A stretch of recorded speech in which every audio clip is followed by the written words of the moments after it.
എല്ലാവർക്കും നമസ്കാരം.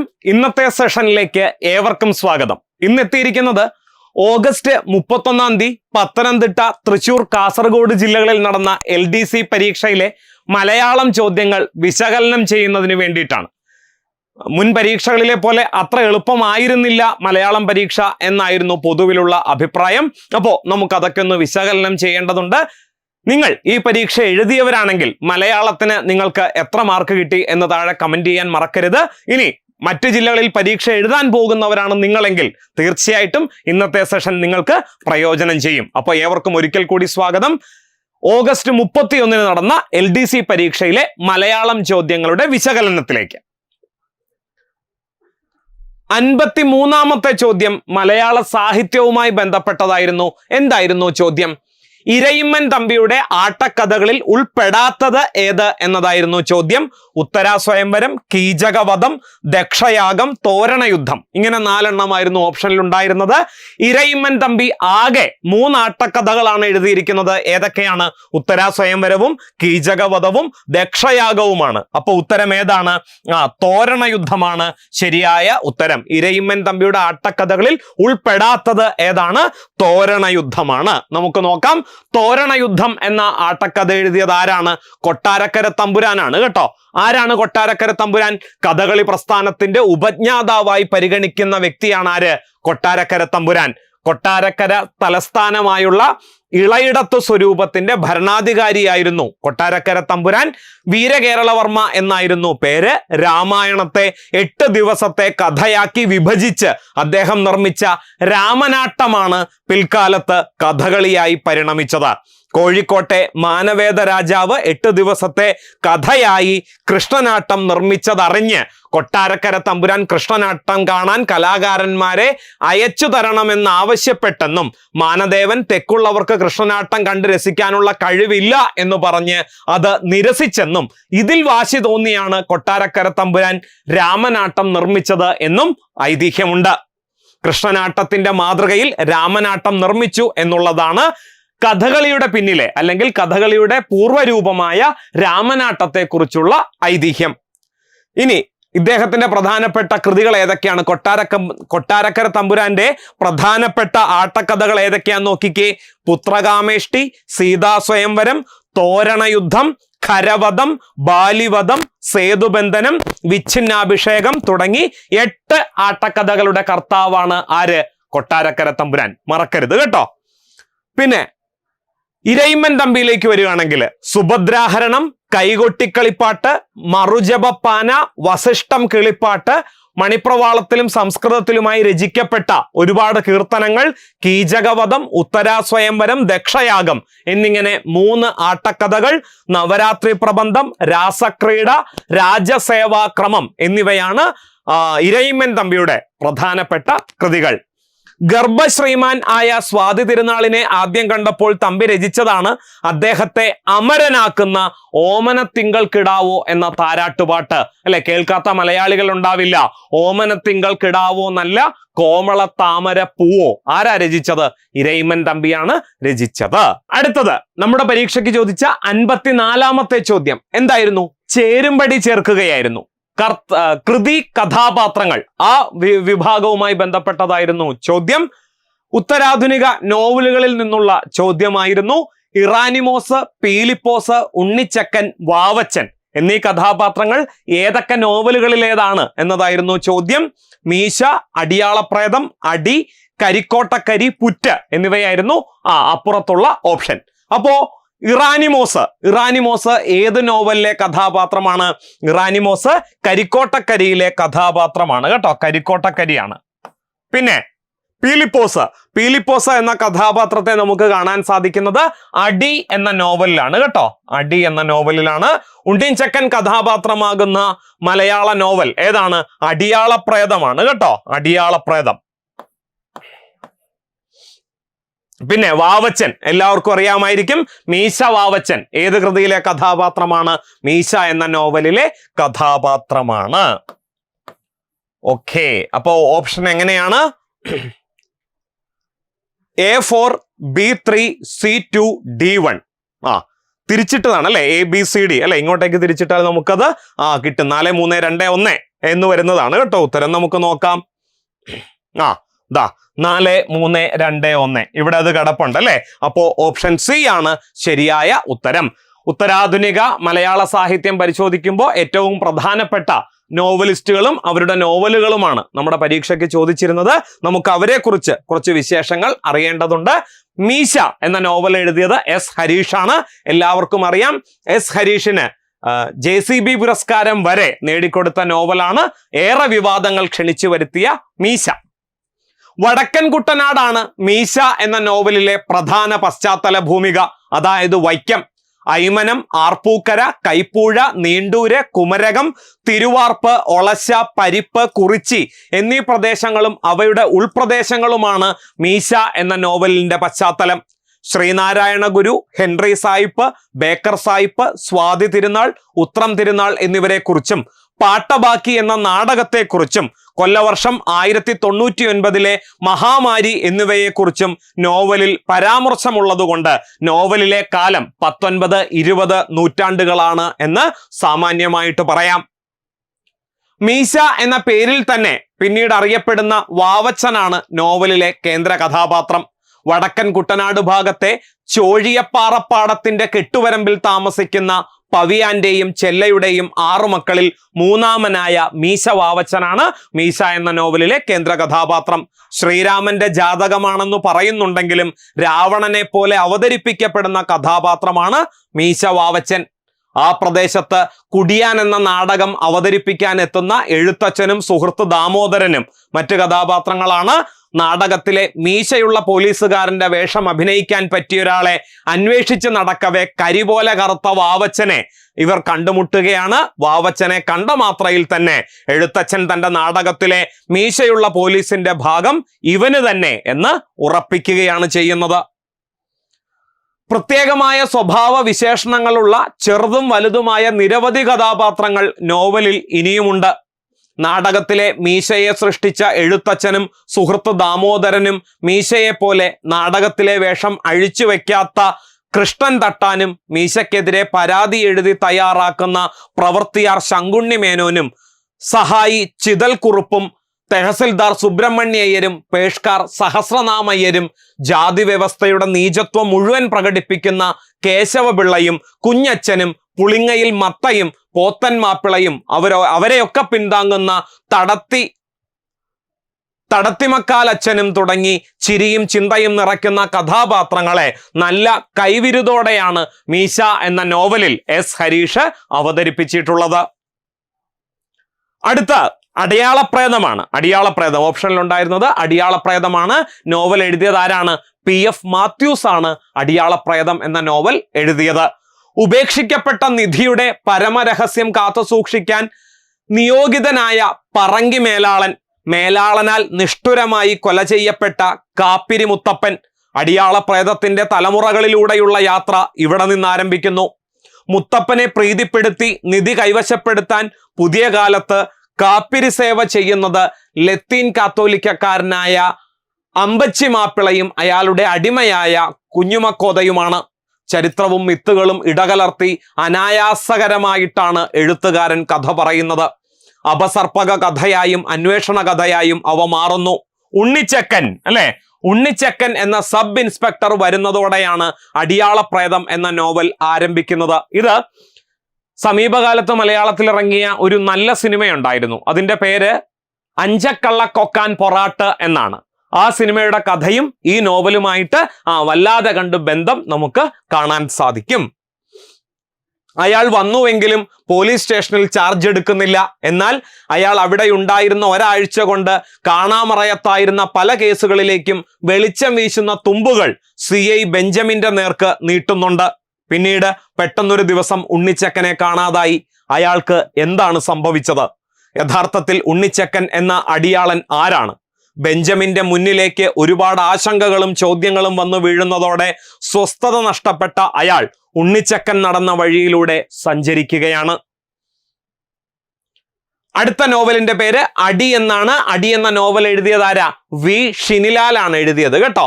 3 ഭാഗങ്ങളിലായി 22 അധ്യായങ്ങളാക്കി അടുക്കി കൂട്ടിയിരിക്കുന്ന ഈ പുസ്തകത്തെ കൃത്യമായ കാലക്രമമുള്ള ഒരു നോവൽ എന്ന് വിളിക്കാൻ പ്രയാസമാണ്.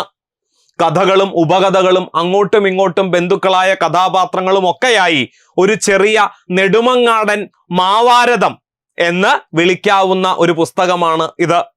ആദ്യ അധ്യായമായ പെലപ്പോലീസിൽ പറയുന്നത് പോലെ പോലീസ് SI ആയ ഈ ഫിലിപ്സിന്റെ ജീവചരിത്രമാണ് യഥാർത്ഥത്തിൽ അടി. അതാണ് ഫിലിപ്പോസ് എന്ന് നമ്മൾ പറയുന്നത്. അടുത്തത് വിനയ് തോമസിന്റെ കരിക്കോട്ടക്കരിയാണ്. കരിക്കോട്ടക്കരി എന്ന നോവൽ രചിച്ചത് വിനയ് തോമസ് ആണ്. പുലയരുടെ കാനാൻ ദേശം എന്ന് വിളിക്കപ്പെടുന്ന കരിക്കോട്ടക്കരിയെ പറ്റിയുള്ള ഈ നോവൽ ഖർ വാപ്പസിയുടെ കാലത്ത് ഏറെ പ്രസക്തമാകുന്നുണ്ട്. പ്രത്യേകിച്ചും ജോലി സംവരണം ലഭ്യമാകുന്നതിനു വേണ്ടി തങ്ങളുടെ പഴയ ജാതീയ വിഭാഗങ്ങളിലേക്ക് തിരിച്ചു പോവാൻ പലരും താല്പര്യം കാണിക്കുന്നു എന്ന് പല റിപ്പോർട്ടുകളും സൂചിപ്പിക്കുന്ന ഇടത്ത് സ്വയം തീരുമാനിച്ചു ചെയ്യുന്ന ഇത്തരം തിരിച്ചുപോക്കുകൾ ചിലർക്കെങ്കിലും ഒരു സാധ്യത കൂടിയാണ്. 42-കാരൻ ഇറാനിമോസിന്റെ പേരും എന്ത് തന്നെയാണ്, ഫിലിപ്പോസ് എന്ന് തന്നെയാണ് കേട്ടോ. പക്ഷെ ചേരുംപടിയിൽ എന്തേ ഉണ്ടായിരുന്നുള്ളൂ, ഇറാനിമോസ് എന്നേ ഉണ്ടായിരുന്നുള്ളൂ. ഇറാനിമോസ് ഫിലിപ്പോസ് തന്റെ ചരിത്രം എഴുതുന്നിടത്ത് നിന്ന് കരിക്കോട്ടക്കരിയുടെ ചരിത്രം ആരംഭിക്കുന്നു. മറ്റു കുടുംബാംഗങ്ങളിൽ നിന്ന് വ്യത്യസ്തനായി ഇറാനിമോസ് കറുത്തിട്ടാണ്. അവന്റെ നിറവും രൂപവും അധികാരത്തിൽ കുടുംബത്തിൻ്റെതല്ല. അവർ വെളുത്തവരും സുന്ദരന്മാരുമാണ്. ജീവിതത്തിന്റെ എല്ലാ സാധ്യതകളിലും അവന്റെ നിറവും രൂപവും സ്കൂളിലും കുടുംബത്തിലും പരിഹാസത്തിന് പാത്രമാവുന്നുണ്ട്. തിരുവിതാംകൂറിൽ നിന്ന് കുടിയേറിപ്പാർത്ത കർഷകരുടെ ചൂഷണത്തിൽ പണിയർ ന്യൂനപക്ഷമായി. കുടിയേറിപ്പാർത്തവരിൽ മുഖ്യ പങ്ക് സിറിയൻ കത്തോലിക്കക്കാരായിരുന്നു. അവർക്ക് പിന്നാലെ വന്നവരാണ് ദളിത് ക്രൈസ്തവർ. കോട്ടയം, ആലപ്പുഴ ഭാഗങ്ങളിൽ കടുത്ത ജാതീയ അവഗണനയ്ക്കും അവഹേളനയ്ക്കും വിധേയരായിരുന്ന ഒരു ഭൂതകാലത്തിൽ നിന്നും കരിക്കോട്ടക്കരിയിലെത്തിയ ഒരു വിഭാഗത്തിന് തങ്ങളുടേതായ സമൂഹ നിർമ്മിതിയും ജീവിതശൈലിയും ഇവിടെ സാധ്യമാകുന്നു. അടുത്തത് വിനയ് തോമസിന്റെ തന്നെ പുറ്റാണ്. പുറ്റിലെ കഥാപാത്രങ്ങളെ കുറിച്ചൊന്നും നമ്മുടെ ചേരുംപടിയിൽ ഇല്ലായിരുന്നു അല്ലെ. മറ്റൊരു ഒരു എക്സ്ട്രാ ആയിട്ട് പുറ്റ് കൊടുത്തിട്ടുണ്ടായിരുന്നു. പുറ്റെന്ന നോവൽ എഴുതിയതും ആര് തന്നെയാണ്, വിനയ് തോമസ് ആണ്. ഒരു പുറ്റിന്റെ ഉടൽവഴികൾ പോലെ പരസ്പരം പിണഞ്ഞും പിണങ്ങിയും കൂടിക്കുഴഞ്ഞു പടർന്നു കിടക്കുന്ന മനുഷ്യജീവിതങ്ങളുടെ കഥയാണ് വിനയ് തോമസ് തന്റെ 2ാമത്തെ നോവലായ പുറ്റിൽ പ്രമേയമാക്കുന്നത്. ആർക്കാനും വേണ്ടാതെ കിടന്ന പെരുമ്പാടി എന്ന കാട്ടുപ്രദേശത്തേക്ക്, പെരുമ്പാടി കേട്ടോ, പെരുമ്പാടി എന്ന പ്രദേശം ഏത് നോവലിലാണ്, പുറ്റ് എന്ന നോവലിലാണ് കേട്ടോ. അങ്ങ് തെക്കൂന്ന് കുടിയേറി വന്ന ആർക്കും വേണ്ടാതായി പോയ കുറെ മനുഷ്യരെ നമുക്കിവിടെ കാണാം. ഒരു എറുമ്പിൻ പുറ്റ് പോലെ അവർ കൂടിക്കുഴഞ്ഞ് ഒരു സമൂഹമായി പരിണമിക്കുന്ന ചിത്രമാണ് നോവലിസ്റ്റ് വായനക്കാരന് മുന്നിൽ തുറന്നിടുന്നത്. ഇത് പെരുമ്പാടിയുടെ കഥയായിരിക്കുമ്പോഴും പെരുമ്പാടി എന്ന കൽപ്പിത ദേശത്തെ മറികടന്ന് മനുഷ്യർ പറ്റമായി പാർക്കാൻ തുടങ്ങിയ ഏതൊരു നാടിൻ്റെയും ഏതൊരു കാലത്തിൻ്റെയും കൂടി കഥയാണ് പുറ്റ്. കൂടുതൽ കൂടുതൽ വരിഞ്ഞുകൊണ്ടിരിക്കുന്ന മാതൃകാ കുടുംബ സദാചാരത്തിന്റെ നൂലുകളെ പൊട്ടിച്ചെറിയാൻ വെമ്പുന്നവരാണ് പുറ്റിലെ കഥാപാത്രങ്ങൾ മിക്കതും. അല്ലെങ്കിൽ ആ സമ്മർദ്ദത്തിൽ തകർന്നു പോകുന്നവരാണ്. മനുഷ്യന്റെ അടിസ്ഥാന വികാരങ്ങളിൽ ഒന്നായ കാമത്തെ മതവും രാഷ്ട്രവും സമൂഹവും ഒക്കെ പലവിധ നിയമങ്ങളിലൂടെ കൂച്ചുവിലങ്ങിടുന്നത് ഒരുപക്ഷെ അത് ഏതൊരു സമൂഹത്തിന്റെയും കെട്ടുറപ്പിനെ ബാധിക്കുന്ന ഒന്നായതുകൊണ്ടാകാം. എത്ര ശ്രമിച്ചാലും ഏതെല്ലാം നിയമങ്ങൾ കൊണ്ട് വരിഞ്ഞാലും കുതറിച്ചാടുന്ന കാമത്തെ പുറ്റിലുടനീളം കാണാൻ സാധിക്കുന്നു. പുറ്റിനുള്ളിലാണെങ്കിൽ നിറയെ മനുഷ്യരാണ്. അരിച്ചെടുത്താൽ മറവിയുടെ ഒരു ഈഴത്തോർത്തിലൂടെയും കടന്നു പോകാതെ മനസ്സിൽ തങ്ങിക്കിടക്കുന്ന കൊച്ചരാഘവനുണ്ട്, വേലുവുണ്ട്, ബൗസിലി വക്കീലുണ്ട്, ലൂയിസ് കൺട്രാക്ടറുണ്ട്, പ്രസന്നനുണ്ട്, കുഞ്ഞാണ്ടിയേട്ടനുണ്ട്, ഭവാനി ദൈവമുണ്ട്, മൂരി രാവുണ്ണിയുണ്ട്, ഫാദർ അവിരാച്ചനും ഫിലോമിന സിസ്റ്ററും വത്സയുമുണ്ട്. അങ്ങനെ നിറയെ കഥാപാത്രങ്ങൾ. ഒരു ഉറുമ്പിൻ പുറ്റിലെ ഉറുമ്പുകളെ പോലെ അസംഖ്യം കഥാപാത്രങ്ങളെയാണ് നമുക്ക് പുറ്റ് എന്ന നോവലിൽ കാണാൻ സാധിക്കുന്നത്. അടുത്തത് ഇനി മലയാളത്തിലെ വൊക്കാബുലറി പാർട്ടിലേക്ക് കടക്കുകയാണ്. 91 മുതൽ 100 വരെയുള്ള ചോദ്യങ്ങൾ മലയാളം വൊക്കാബുലറിയുമായി ബന്ധപ്പെട്ടതായിരുന്നു. നമുക്ക് അവയൊന്ന് പരിശോധിക്കാം. ആദ്യത്തെ ചോദ്യം ഇതാണ്: ശരിയായ പദം കണ്ടെത്തുക. അക്ഷൗഹിണി എന്ന് എങ്ങനെയാണ് ശരിയായിട്ട് എഴുതേണ്ടത് എന്നതായിരുന്നു ഒന്നാമത്തെ ചോദ്യം. അതായത് മലയാള വൊക്കാബുലറിയിലെ ഒന്നാമത്തെ ചോദ്യം ശരിയായ ഉത്തരം ഏതാണ്? അക്ഷൗഹിണിയാണ് കേട്ടോ. ഈ ചോദ്യം എവിടെ നിന്നാ വന്നത് എന്ന് മനസ്സിലായോ? 10ാം ക്ലാസ്സിലെ പാഠപുസ്തകത്തിൽ കുട്ടിക്കൃഷ്ണമാരാരുടെ ഭാരത പര്യടനം എന്ന നോവലിലെ യുദ്ധത്തിന്റെ പരിണാമം എന്ന അധ്യായം പഠിക്കാനുണ്ട്. ആ ഭാഗത്തു നിന്നാണ് ഈ ചോദ്യം വന്നിട്ടുള്ളത്. ദാ നോക്കിക്കേ, അക്ഷൗഹിണി. ഇത് പാഠപുസ്തകത്തിലെ തന്നെ പേജാണ് കേട്ടോ. 90ാമത്തെ പേജില് നമുക്കിത് കാണാൻ സാധിക്കും. യുദ്ധത്തിന്റെ പരിണാമം എന്ന പാഠഭാഗത്തു നിന്നാണ്. എന്താണ് അക്ഷൗഹിണി എന്ന് പറഞ്ഞാല്? ഒരു വലിയ സൈന്യ വിഭാഗത്തെയാണ് അക്ഷൗഹിണിപ്പട എന്ന് പറയുന്നത്. അതിൽ 21,870 ആനയും തേരും ഉണ്ടാകും. 65,610 കുതിര, അതുപോലെ 1,09,350 കാലാൾ. ഇത്രയും അടങ്ങുന്ന ഒരു വലിയ സൈന്യ വിഭാഗത്തെയാണ് അക്ഷൗഹിണിപ്പട എന്ന് പറയുന്നത് കേട്ടോ. അക്ഷൗഹിണി, ഇതാണ് വാക്ക്, സംസ്കൃത പദമാണ്. 10ാം ക്ലാസ്സിലെ ടെക്സ്റ്റ് ബുക്കിൽ നിന്നാണ് ചോദ്യം വന്നത്. അതുപോലെ അടുത്ത ചോദ്യം നോക്കിക്കേ, നാഴികയുടെ 60 പങ്കിനെ എന്ത് വിളിക്കാം? മണിക്കൂറാണോ, നൊടിയാണോ, വിനാഴികയാണോ, മാത്രയാണോ? എന്താണ് ശരിയായ ഉത്തരം? വിനാഴികയാണ് കേട്ടോ. 60 വിനാഴിക കൂടുന്നതാണ് ഒരു നാഴിക എന്ന് പറയുന്നത്. ഓക്കെ, അതുപോലെ 2.5 നാഴിക കൂടുന്നതാണ് ഒരു മണിക്കൂർ. അങ്ങനെയാണ് കണക്ക് കേട്ടോ. പിന്നെ മാത്ര എന്ന് പറഞ്ഞാൽ എന്താണ്? ഒരക്ഷരം ഉച്ചരിക്കാൻ എടുക്കുന്ന സമയത്തെയാണ് മാത്ര എന്ന് വിളിക്കുന്നത്. ഹ്രസ്വ അക്ഷരമാണെങ്കിൽ ഉച്ചരിക്കാൻ 1 മാത്രയും, ദീർഘാക്ഷരമാണെങ്കിൽ ഉച്ചരിക്കാൻ 2 മാത്രയുമാണ് വേണ്ടത്. ആ എന്നുച്ചരിക്കാൻ 1 മാത്രയും, ആ എന്നുച്ചരിക്കാൻ 2 മാത്രയും വേണം. അതാണ് മാത്ര. നോക്കാം, ഈ ചോദ്യം എവിടെ നിന്നാ വന്നേ? 10ാം ക്ലാസ്സിലെ തന്നെ പാഠപുസ്തകത്തിൽ അല്ലെ. ദസ്തയോവിസ്കി കഥാപാത്രമാകുന്ന മലയാള നോവൽ പരീക്ഷയ്ക്ക് ആവർത്തിച്ച് ചോദിക്കുന്ന ചോദ്യമാണ്. അതിന്റെ ഉത്തരം ഒരു സങ്കീർത്തനം പോലെ, പെരുമ്പടവം ശ്രീധരൻ എഴുതിയ ഒരു സങ്കീർത്തനം പോലെ എന്ന നോവലിലെ ഒരു ഭാഗം 10ാം ക്ലാസ്സിൽ പഠിക്കാനുണ്ട്. അതിൽ നിന്നാണ് നാഴിക എന്ന ചോദ്യം വന്നത്. ഇവിടെ അതിന്റെ പഠന പ്രവർത്തനത്തിൽ കിടപ്പുണ്ട് കേട്ടോ. അതായത് 92ാമത്തെ പേജില് വിനാഴിക എന്ന് പറഞ്ഞാൽ എന്താണ്? നാഴികയുടെ 60 പങ്കിനെയാണ് എന്ത് പറയുന്നത്? വിനാഴിക എന്ന് പറയുന്നത്. 60 സെക്കൻഡ് കൂടുന്നതാണ് ഒരു വിനാഴിക കേട്ടോ. പിന്നെ അടുത്ത ചോദ്യം ചോദിച്ചത് എവിടെ നിന്നാണെന്ന് നമുക്ക് നോക്കാം. ചോദ്യം ഇതായിരുന്നു, പിരിച്ചെഴുതുക. പരമോച്ഛ നില എന്ന വാക്ക് എങ്ങനെ പിരിച്ചെഴുതാം? പരം അധികം ഉച്ചനില, പരമോ അധികം ഉച്ചനില, പരമ അധികം ഉച്ച അധികം നില, പരം അധികം ഉച്ച അധികം നില. ഏതാ ശരിയായ ഉത്തരം? നമുക്കറിയാം, പിരിച്ചെഴുത്ത് ചേർത്തെഴുത്ത് നിയമത്തിൽ ഓ എന്ന ശബ്ദം എവിടെയാ വരുന്നേ? ആയും ഊവും ചേരുമ്പോഴാണ് ഓ എന്ന ശബ്ദം വരുന്നത് എന്ന് നമുക്കറിയാം. അപ്പൊ പരമോ എന്ന് വന്നിട്ടുണ്ടെങ്കിൽ ആദ്യത്തെ വാക്ക് അവസാനിപ്പിക്കുന്നത് ആ എന്ന ശബ്ദത്തിലും രണ്ടാമത്തെ വാക്ക് ആരംഭിക്കുന്നത് ഊ എന്ന ശബ്ദത്തിലുമായിരിക്കണം. ആണല്ലോ. അങ്ങനെ വരുന്നത് ഏത് മാത്രമാണ്? ഓപ്ഷൻ സി മാത്രമാണ്. പെട്ടെന്ന് തന്നെ നമുക്ക് ഉത്തരത്തിലേക്ക് എത്തിച്ചേരാവുന്നതേ ഉള്ളൂ. പരമോച്ഛ നില എന്ന് പറഞ്ഞാൽ എന്താണ്? ഉയർന്ന അവസ്ഥയാണ് കേട്ടോ. അതായത് അഭിവൃദ്ധി പ്രാപിച്ചിരിക്കുന്ന നല്ല നില എന്നൊക്കെ പറയുമല്ലോ, ആ അവസ്ഥയാണ് പരമോച്ഛ നില എന്ന് പറയുന്നത്.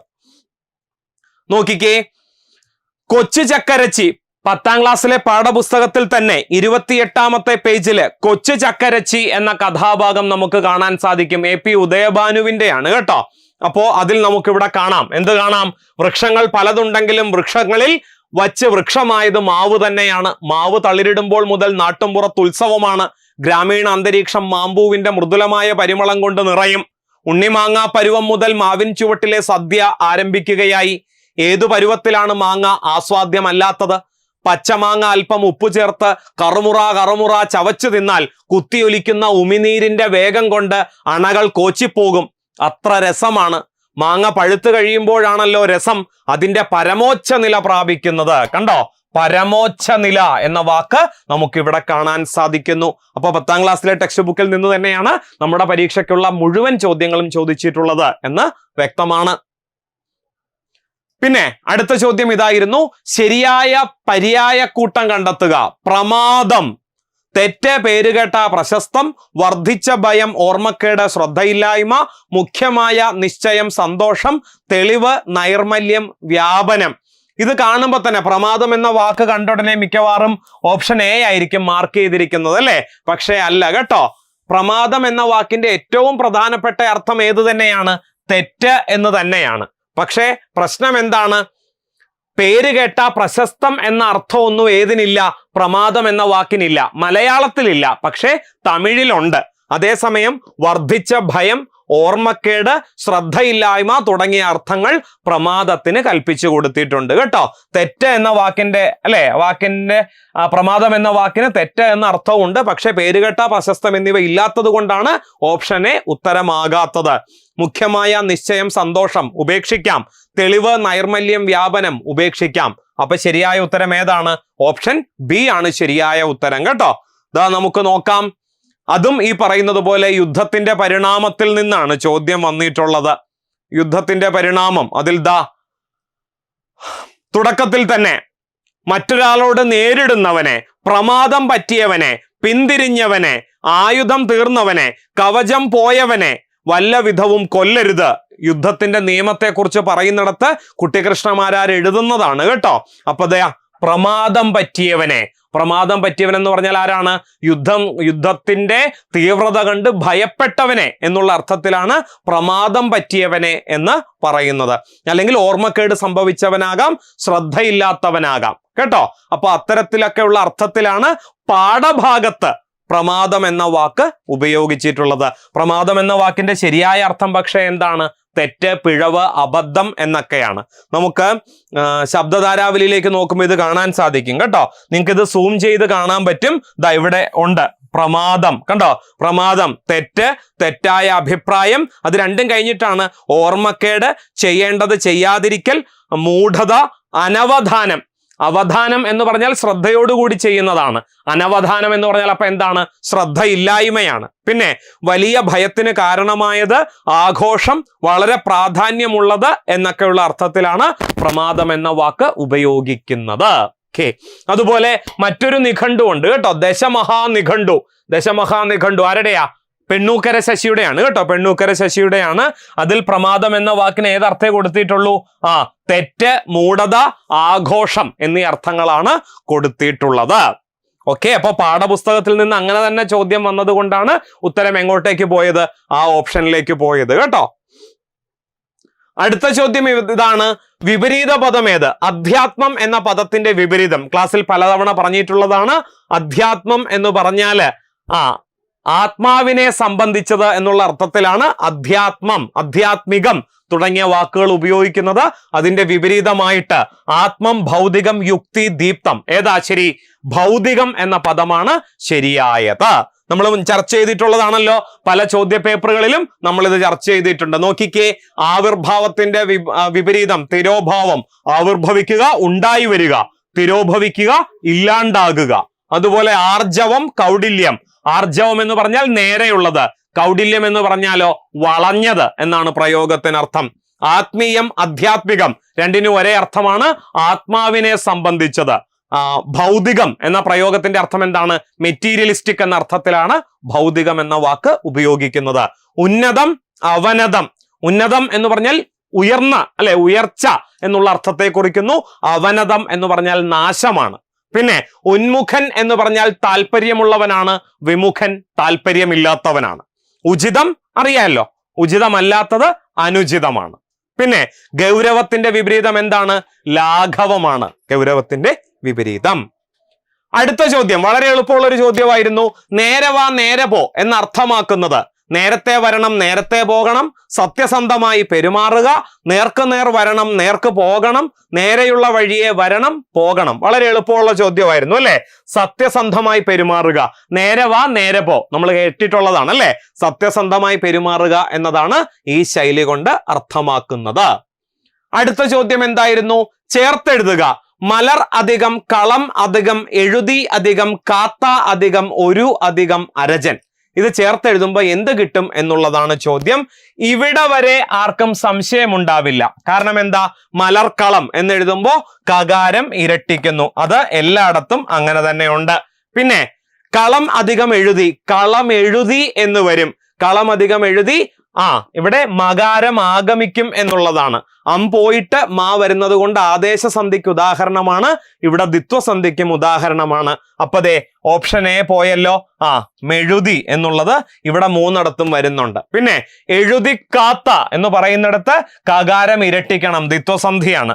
അത് ഇവിടെയുണ്ട്, ഇവിടെയുണ്ട്, ഇവിടെയുണ്ട്. പിന്നെ കാത്ത ഒരു അരജനാണ്, കാത്തൊരു എന്ന് വരണം അല്ലെ. കാത്ത അധികം ഒരു, കാത്തൊരു. അപ്പൊ ദേ ഇവിടെ അത് ചേർത്ത് എഴുതിയിട്ടില്ല, ഇത് ഉപേക്ഷിക്കാം. കാത്തൊരു എന്ന് വന്നിരിക്കുന്നു.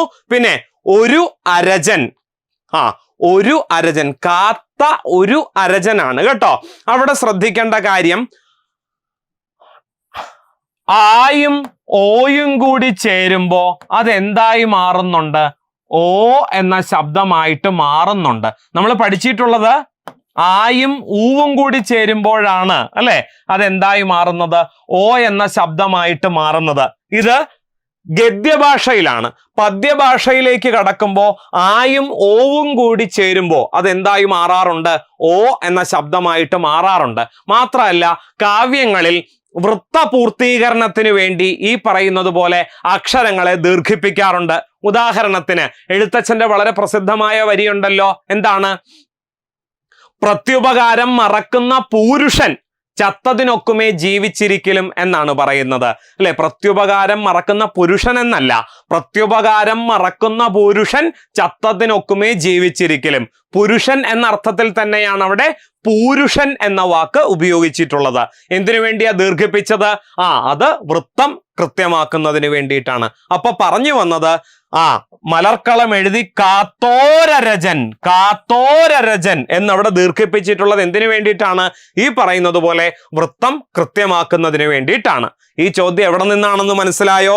ദാ നോക്കിക്കേ, പാഠപുസ്തകത്തില് വൈലോപ്പിള്ളി ശ്രീധരമേനോന്റെ വിട എന്ന കാവ്യ സമാഹാരത്തിലെ ഓണമുറ്റത്ത് എന്ന കവിത പഠിക്കാനുണ്ട്. 10ാം ക്ലാസ് പാഠപുസ്തകത്തിലെ 34ാമത്തെ പേജില് നമുക്ക് ഈ കവിത കാണാൻ സാധിക്കും കേട്ടോ. അതിൽ ദാ അവിടെ എഴുതിയിട്ടുണ്ട്, മണിപീഠത്തിലിരുന്നു മന്നനെ മലയാള തറവാട്ടിൻ അങ്കണ മണിപീഠത്തിലിരുത്തു. ഞങ്ങളുടെ കൊച്ചു കിനാവുകൾ തേടിയലഞ്ഞ് മലർക്കളം എഴുതി കാത്തോരരജനെ എന്ന പ്രയോഗം നമുക്കവിടെ കാണാൻ സാധിക്കും. അവിടെ നിന്നാണ് ഈ ചോദ്യം വന്നത്. ചുരുക്കി പറഞ്ഞാൽ 90% ചോദ്യങ്ങളും ചോദിച്ചിട്ടുള്ളത് എവിടെ നിന്നാണ്? 10ാം ക്ലാസ്സിലെ മലയാള പാഠപുസ്തകത്തിൽ നിന്നാണ്. അടുത്ത ചോദ്യം ഇതായിരുന്നു, വൈരി എന്നതിന്റെ സ്ത്രീലിംഗ പദം കണ്ടെത്തുക. വൈരി എന്ന് പറഞ്ഞാൽ ശത്രുവാണ്. അപ്പൊ ശത്രുതയുള്ളവൾ എന്ന അർത്ഥത്തിൽ പ്രയോഗിക്കാവുന്ന വാക്ക് ഏതാണ്? വൈരിണിയാണോ, വൈരാഗിയാണോ, വൈരത്തിയാണോ, വൈരയാണോ? വൈരി എന്ന വാക്കിന്റെ എതിർലിംഗ പദം വൈരിണി എന്നാണ് ശരിയായ പ്രയോഗം.